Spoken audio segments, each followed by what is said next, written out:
तुझे पाल पोस के बड़ा किया है, इसलिए तू वही करेगा जो हम कहेंगे। भले ही वो तेरी शादी हो, भले ही वो तेरा करियर का डिसीजन हो, भले ही वो ये हो कि तू कहीं घूमने जाएगा या नहीं जाएगा, लड़कियों के मामले में आ जाता है तू वही पहनेगी जो हम कहेंगे। तो भाई ये ऐसा इंडियन सोसाइटी में क्यों है? और ये शब्द सबने सुने होंगे, as a Indian kid, as a Indian from your Indian parents, आपने सबने सुने होंगे। और इसमें मैं कोई धर्म या जाति के बारे में नहीं बोल रहा, ये सारे ही धर्मों में, सारी ही जाति में, हर तरीके के, मतलब मेरे हिसाब से 95% हर इंडियन पेरेंट्स ने अपने बच्चों को कहा होगा और 95% हर बच्चों ने सुना होगा। अब भाई मुझे 5% बच्चों का नहीं पता जो बहुत ही ज़्यादा अच्छी तरीके से ग्रो अप होते हैं, लेकिन मेरे जैसे बच्चे, जैसे मैं अपने सारे दोस्तों की बताऊं, तो भाई सबके लिए ये चीज़ बहुत बहुत ज़्यादा कॉमन है। तुम्हारे लिए भी होगी, मेरे लिए भी है। तो भाई ऐसा इंडियन सोसाइटी में क्यों है? अब तुम कहीं वेस्ट में जाते हो ना, तो भाई वहाँ पे ऐसा नहीं होता, इतना ज़्यादा नहीं होता, थोड़ा बहुत तो होता है कि भाई हमने तुझे पाल पोस के बड़ा किया है, तो भाई तू अपने पैरों पे खड़ा हो और तू तब तेरे लाइफ के डिसीजंस ले। लेकिन भाई इंडियन सोसाइटी, अगर आप अपने पैरों पे भी खड़ा हो जाते हो ना, खड़ी हो जाती हो, मतलब कि अगर आप कमाने भी लग गए, डिसेंट इनकम आपकी जनरेट होने लग गई, स्टिल अगर आप अपनी तरीके से जीना चाहते हो ना, तो वो आपको ये बोलते हैं कि भाई ये तो बुढ़ापे में अपने माँ बाप की इज्जत नहीं करते। आपने देखा होगा कि भाई कुछ बच्चे होते हैं वो कमाने के बाद अपने माँ बाप से थोड़ा दूर चले जाते हैं, अपनी लाइफ को अपनी तरीके से जीना चाहते हैं, या फिर एटलीस्ट शादी है वो अपने पर्सनल पार्टनर से करना चाहते हैं, मतलब जिसको वो पसंद करते हैं, जिस लड़की को या फिर लड़के को वो पसंद करते हैं, उसके साथ अपनी जिंदगी व्यतीत करना चाहते हैं। लेकिन भाई फिर इंडियन सोसाइटी क्या बोलती है? ये धर्म है, ये जात है, ये है, वो है, फलाना ढिमका। तो भाई ये इंडियन सोसाइटी में इतना ज्यादा क्यों है? और आपके पेरेंट्स के साथ ने सबसे ज्यादा आपके साथ ऐसा क्यों किया? आपको अभी ये लगता होगा क्योंकि भाई उनके पेरेंट्स ने उनके साथ ये सब किया है। समझ रहे हो ना? मतलब आपके बाप दादा ने, मतलब आपके दादा दादी ने आपके पापा के साथ किया होगा, आपके नाना नानी ने आपकी मम्मी के साथ किया होगा। दैट्स वाई ये चीज़ आपके पास रिफ्लेक्ट हो रही है। आप जाके एनालाइज करके देख लेना, अगर आपके मम्मी पापा कभी भी बहुत ज़्यादा झगड़ा करते हैं, तो आप नोटिस करना कि भाई या तो आपके दादा दादी या आपके नाना नानी बहुत ज़्यादा झगड़ा करते होंगे उनके प्राइम में, या फिर आपके मम्मी पापा आप पे बहुत ज़्यादा रोक टोक लगाते हैं, किसी भी चीज़ में हो सकता है भाई, चाहे वो घूमने जाने में हो, चाहे वो कोई पिक्चर देखने में हो, कुछ भी चीज़ में हो, कि भाई कोई कपड़े पहनने में हो, कुछ खाने पीने में हो, तो उनके मम्मी पापा ने उन पे रोक टोक लगाया होगा। तो ये सब चीज़ें ये जनरेशनल चलती है। ये जो ट्रॉमास है ना, ये जो आप सुबह सुबह उठते ही सुनते हो कि भाई हमने तुझे इस स्कूल में पढ़ाया, हमने तेरे पे ये पैसा लगाया, हमने तेरे को ये खिलाया, हमने तेरे को पाल पोस के बड़ा किया, मैं तेरे पंखे का बिल दे रहा हूँ, मैं तेरे घर पे, तू मेरे घर में रह रहा है। तो ये जो सारी चीज़ें हैं ना, ये केवल इसलिए नहीं है कि आपके बाप मम्मी पापा बुरे हैं। बहुत रेयर ऑफ रेयर केसेस में ऐसा होता है कि आपके मम्मी पापा के पेरेंट्स ने उनको बहुत अच्छी तरह प्यार से पाला पोसा हो, और आपके जो पेरेंट्स हैं वो आप पे जुल्म उठा रहे हो। ये बहुत रेयर केसेस में होता है। मोस्टली केसेस में क्या होएगा, आपके मम्मी पापा आप पे इसलिए जुल्म उठा रहे हैं क्योंकि भाई उन पे जुल्म उठे हुए हो, उन पे वैसे ही उनकी अपब्रिंगिंग हुई है जैसी वो आपको दे रहे हैं। सो दैट्स वाई उनके लिए चीज़ तो भाई बहुत नॉर्मल है। और अगर वो बुरी भी लगती होंगी ना, तो ये सोच लेते होंगे भाई हमारे साथ भी तो हुआ है, मैं भी करूंगा। ये चीज़ें होती है भाई।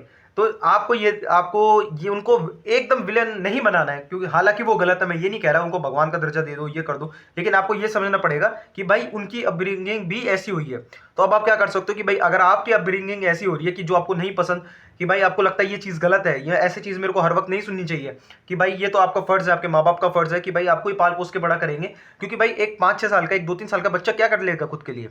उन्होंने ही जन्म दिया है, तो भाई उनकी ही ड्यूटी है। अगर आप ये सोचते हो तो भाई कॉन्ग्रेचुलेशन, आप सही सोच रहे हो, कॉन्ग्रेचुलेशन, आप सही सोच रहे हो। और जो आप सही सोच रहे हो ना, तो आप जब पेरेंट्स बनोगे, आप जब मम्मी पापा बनोगे, तो ये जो जनरेशनल ट्रॉमा है ना, जो आपने कुछ भी देखा हो, भले ही आपने खुद को पिटते देखा हो, भले ही आपने अपने माँ बाप को लड़ते हुए देखा हो, भले ही आपने अपने लिए कोई भी ऐसी चीज़ है जो आप नहीं करना चाहते हो, लेकिन आपके माँ बाप ने आपको रोक दिया, जो हो सकती है, जैसे कि बहुत, मैं बचपन में अपना पर्सनल एक्सपीरियंस बताता हूँ भाई, जब मेरे को खेलना बहुत पसंद था, मैं क्रिकेट बहुत खेलता था, और भाई मैं बहुत अच्छा खेलता था, मैं फेंक नहीं रहा, मैं बहुत तगड़ा क्रिकेट खेलता था।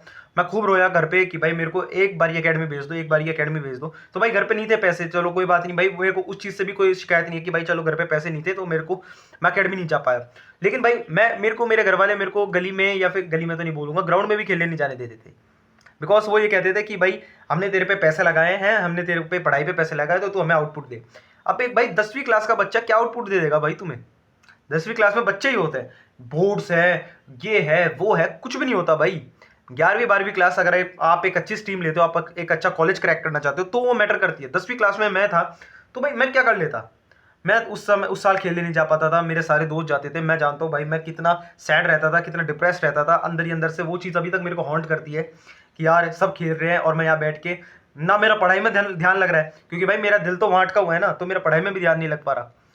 तो ये सब चीज़ें हैं, ये अटकी रह जाती है आपके मन में, कहीं ना कहीं रह जाती हैं। और भी बहुत सारी चीज़ें हैं, मैं सारी तो नहीं बोलना चाहता, लेकिन एक आपको एग्जांपल दे सकता हूँ कि भाई आपके भी मन में कुछ ना कुछ ऐसी चीज़ें रह चुकी होंगी कि भाई वो चीज़ आपके दिमाग में ट्रॉमा बन के रह चुकी है। तो आपको वो चीज़ अपने बच्चों के साथ नहीं करनी। जब आपके बच्चे होंगे आपको उनको अच्छे अपब्रिंगिंग देनी है। आपके पास जितना भी रिसोर्सेज है, जितने भी पैसे हैं, उसमें उनको एक डिसेंट अपब्रिंगिंग देनी है, जिसमें उनके सामने कभी भी कलेश नहीं करना, उनको उनके ऊपर कभी भी चिल्लाना नहीं है, उन पर कभी भी हाथ नहीं उठाना। उनको कोई चीज़ समझा रहे हो तो प्यार से बैठा के रियल लाइफ एग्जाम्पल से उनको समझाना है एज अ फ्रेंड की तरह, जिससे कि वो आपके लिए आपको विलन ना बनाए अपनी लाइफ में। समझ रहे हो ना? जैसे आप अपने मम्मी पापा को विलन बना के बैठे हुए हो। बहुत बच्चे होते हैं भाई, बहुत लड़कियां होती है, बहुत लड़के होते हैं जो अपने मम्मी पापा को विलन समझते हैं अपनी ज़िंदगी का, कि भाई उनकी वजह से मैं ये नहीं कर पाया, उनकी वजह से मैं ये नहीं बन पाया। तो आपके बच्चे आपको विलन ना बनाए, ये चीज़ आपको समझनी है। और भाई आप तुम कहोगे कि भाई कुछ भाई अब हमारी ज़िंदगी तो अभी भी परेशानियों में गुजर रही है, हमारे मम्मी पापा अभी भी हमको वैसे नहीं जीने देते जैसा हम जीना चाहते हैं, तो भाई हम क्या करें? तो भाई इसका केवल एक ही आंसर है, केवल एक, और कोई आंसर है ही नहीं। You have to become financially independent. जब आप अपने मम्मी पापा के टुकड़ों पे पलना बंद कर दोगे, जब आप में इतना गूदा होगा कि आप घर से निकल के एक अलग जगह रह सको और अपनी ज़िंदगी अपनी तरीके से व्यतीत कर सको, तब आप कहीं जाके अपनी ज़िंदगी उस तरीके से जी पाओगे जिस तरीके से आप जीना चाहते हो। और भाई थोड़ा सा इमोशनली डिस्कनेक्ट होना ही पड़ेगा, ये लाइफ का ट्रूथ है। जो जितना ज़्यादा इमोशनली कनेक्टेड होता है चाहे किसी से भी, तो भाई वो इंसान ये समझ जाता है कि ये मेरे बिना जी नहीं सकता, और उसका फ़ायदा उठाने लग जाता है। अब तुम कहोगे कि भाई माँ बाप ऐसा नहीं कर सकते। सॉरी टू से, कुछ केसेस में माँ बाप भी ऐसा करते हैं, सबके ही करते हैं, इमोशनली ब्लैकमेल बहुत करते हैं। तो भाई आपको थोड़ा सा इमोशनली डिस्कनेक्ट होना पड़ेगा कि भाई उनको बुरा लग रहा है, तो भाई आपको ये सोचना है कि भाई मेरे को भी तो बुरा लग रहा है, वो उन्होंने अपनी ज़िंदगी अपनी तरीके से जी ली, तो भाई वो मेरी लाइफ क्यों कंट्रोल कर रहा है? नहीं करनी चाहिए ना। मैं अगर उनके पैसे यूज़ नहीं कर रहा, मैं उनके रिसोर्सेस यूज़ नहीं कर रहा, तो भाई उनका माना, उन्होंने मेरे को पाल पोस के बड़ा किया, वो मेरे से प्यार करता है। अगर मैं कोई नशा, अगर आप भाई कोई गलत चीज़ नहीं कर रहे हैं ना, नशा पता, मैं उसको सपोर्ट नहीं करता। मैं कोई आपकी लफंडरबाजी है, मैं आपको कोई, आप कहोगे मैं जाके वो बन जाता हूँ, कुछ भी ऊट पटांग सी चीज़ें बन जाता हूँ, तो भाई मैं उन सब चीज़ों को सपोर्ट तो नहीं करता। लेकिन भाई आप अपना एक करियर खुद से चूज़ करना चाहते हो, आप अपना लाइफ पार्टनर खुद से चूज़ करना चाहते हो, आप ये चाहते हो कि भाई आपकी ज़िंदगी आप किस तरीके से व्यतीत करो, तो भाई ये तो आपकी पर्सनल चॉइस है ना। इसमें आपके माँ बाप को हस्तक्षेप नहीं करना चाहिए, आपके मम्मी पापा को इसमें अपनी टांग नहीं अड़ानी चाहिए। लेकिन भाई अड़ाएंगे, बिकॉज उन्होंने आपको पाल पोस के बड़ा किया है, उनकी आपसे बहुत ज़्यादा इमोशनली कनेक्टिविटी है, भले ही वो अच्छे तरीके से हो चाहे वो बुरी तरीके से हो। भाई बैड ट्रॉमा नाम की भी एक चीज़ होती है, आप किसी इंसान से बहुत ज़्यादा दुश्मनी रख लेते हो ना, आप उससे भी बहुत ज़्यादा क्लोज हो जाते हो, तो आपको भी थोड़ा सा इमोशनली डिस्कनेक्ट होना पड़ेगा, फाइनेंशियली इंडिपेंडेंट होना पड़ेगा। भाई ये कड़वी सच्चाई है, पर ये सच्चाई है हर दुनिया के हर जगह की, कि भाई जब पैसा बोलता है ना, सबके मुंह चुप हो जाते हैं, भले ही वो आपके बाप की हो चाहे आपकी माँ की हो, चाहे दुनिया में हर तरीके की हो। क्योंकि भाई आपने भी देखा होगा कि घर में उस बच्चे को ज़्यादा प्यार मिलता है जो ज़्यादा सक्सेसफुल होता है, निकम्मे बच्चे को बहुत कम प्यार मिलता है, और प्यार भी मिलेगा तो उसको इज्जत नहीं मिलेगी। तो भाई आपको अपने पैरों पर खड़ा होना पड़ेगा, बिकम फाइनेंशियली इंडिपेंडेंट। और भाई अगर आप अभी नहीं बन सकते, अभी आप स्कूल में हो, कॉलेज में हो, तो भाई बहुत ज़्यादा सत्यवादी हरिश्चंद्र बनना बंद कर दो। मेरे कहने का मतलब है, आपका मन है कि भाई मेरे सारे फ्रेंड्स घूमने जा रहे हैं, मेरे सारे फ्रेंड्स पिकनिक पे जा रहे हैं, या फिर सारे फ्रेंड्स गेड़ी मारने जा रहे हैं, तो भाई कोई घर पे झूठ बोलना स्टार्ट कर दो। भाई मैं तो झूठ बोल के ही जिया हूँ अपनी ज़िंदगी, मैं झूठ नहीं बोल सकता। झूठ क्या मतलब, झूठ अब तो सच बोल रहा हूँ, लेकिन भाई मैं अपने मम्मी पापा के सामने झूठ बोल के ही जिया हूँ। अब मैं उनको कैसे बोलूँ कि भाई मेरे को डेट पे जाना है, इसलिए मेरे को पैसे चाहिए, तो भाई मेरे घर वाले तो नहीं देंगे ना पैसे डेट पे जाने के लिए, और मेरी गांड अलग से तोड़ देंगे। तो भाई मैं कोई बहाना लगाता था कि भाई मुझे बुक लेनी है, या फिर मेरे को स्कूल में फीस जमा करानी है, मेरे को कुछ भी ऐसा बहाना लगाता था और जाके डेट पे हो आता था। अगर मेरे को अपने दोस्तों के साथ स्विमिंग पूल में जाना है, भाई मैं जितना ज़्यादा स्ट्रिक्ट पेरेंटिंग में पला बड़ा हूँ ना, तुम उसके 1% भी नहीं होगे। और स्टिल मैं ये वीडियो बना रहा हूँ, मैं अभी कोई फाइनेंशियली इंडिपेंडेंट हूँ नहीं, लेकिन भाई मुझे पता है मौके का फ़ायदा कैसे उठाते हैं, मुझे पता है झूठ कैसे बोलते हैं, मुझे पता है मैनिपुलेट कैसे करते हैं, क्योंकि भाई मैं बचपन से यही करता आया हूँ। मैं बचपन से यही करता आया हूँ, तो भाई मैं इसमें थोड़ा सा माहिर हो चुका हूँ। अभी घर में कोई है नहीं, that's why I am making this video.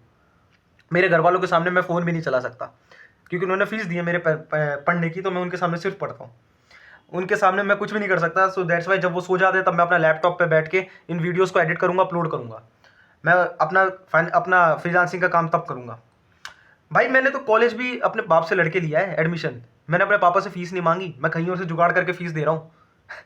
तो भाई ये होता है जब आप अपने दम पे जीते हो। मैं बस अपने घर वालों के घर में रहता हूँ, उनकी रोटी खाता हूँ, उसके अलावा मैं अपने घर से 10 रुपये भी नहीं मांगता। या तो भाई ये कर लो, आपकी ज़रूरतें कम रख लो, जिम की फीस है भाई वो मैंने खुद से जुगाड़ी है, कॉलेज की फीस है वो भी मैंने खुद से जुगाड़ी है, ये फ़ोन है इसमें इंटरनेट है ये भी मैंने खुद से जुगाड़ा है। भाई मैं घर पे कुछ मांगता ही नहीं हूँ ना, सो दैट्स वो किस मुंह से बोले, और जब भी वो बोलते हैं भाई मैं इग्नोर कर देता हूँ। इग्नोर करना भाई ब्लेसिंग है, ब्लेसिंग, खासकर घर वालों को इग्नोर जितना करोगे ना, जितना करोगे इग्नोर, उतना ज़्यादा अच्छी तरीके से जियोगे अपनी ज़िंदगी में। जितना ज़्यादा आप चिपक चिपक के जियोगे ना किसी से भी, तब आप याद रखना आपकी ज़िंदगी बहुत ज़्यादा नरक हो जाएगी, चाहे वो आपके पार्टनर हो, चाहे आपके माँ बाप हो। और भाई टॉक्सिक इंडियन पेरेंटिंग का केवल यही इलाज है, आप भाई फाइनेंशियली इंडिपेंडेंट बन जाओ, अपना रहने का एक ठिकाना बना लो, आपके मम्मी पापा के पास रह लो, लेकिन एक ना एक दिन ऐसा आएगा जब वो कह सकते हैं कि भाई हम मेरे घर से, मेरा घर में रहना है तो यही करना पड़ेगा। तब आपको कहना पड़ेगा कि भाई पापा बात ऐसी है, मैं आप चाहूँ तो कहीं दूर जाके रह सकता हूँ, लेकिन अगर मैं आपके साथ रहूँगा तो भाई मेरी भी लाइफ है, मैं भी एक मैच्योर इंसान बन चुका हूँ, बन चुकी हूँ, तो भाई आप मेरे लाइफ में हस्तक्षेप मत करो, जैसे कि मैं आपकी में नहीं करता। अदरवाइज अगर कोई सॉल्यूशन नहीं है तो मैं यहाँ से चला जाऊँगा, नो प्रॉब्लम। आपको अपने घर वालों से थोड़ा सा इमोशनली डिस्कनेक्ट होना ही पड़ेगा, तभी आप जाके अपनी ज़िंदगी अपने हिसाब से जी पाओगे। नहीं तो भाई कठपुतली बन के जीना है तो जी सकते हो, नो प्रॉब्लम, वो आपकी मर्जी है। लेकिन भाई जैसी मैं ज़िंदगी जीना चाहता हूँ, जैसी मैं अपनी लाइफ चाहता हूँ कि भाई मेरी आने वाली लाइफ कैसी हो, मैं वो टिपिकल इंडियन की तरह नहीं जीना चाहता जो अरेंज मैरिज कर लेता 25 साल में, बच्चे कर लेता 26 में, फिर पूरी ज़िंदगी ईएमआई भरता रहता है, कार की भी, बच्चों की भी, फीस की भी, घूमने जाने के लिए भी उसको साल भर में एक बार ही सोचना पड़ता है कि भाई कैसे जाऊँ। मुझे वो ज़िंदगी नहीं जीनी, मुझे मेरे हिसाब की ज़िंदगी जीनी है। So that's why I have to choose my own path, चाहे उसमें मेरे माँ बाप सपोर्ट करे ना करे, दुनिया सपोर्ट ना करे, करे ना करे, भाड़ में जाए, मुझे अपनी ज़िंदगी अपने हिसाब से जीनी है। ये माइंडसेट रखोगे तो भाई लाइफ में थोड़ा आगे बढ़ जाओगे, नहीं तो भाई बैठ जाना बाप के गले पे। बाय।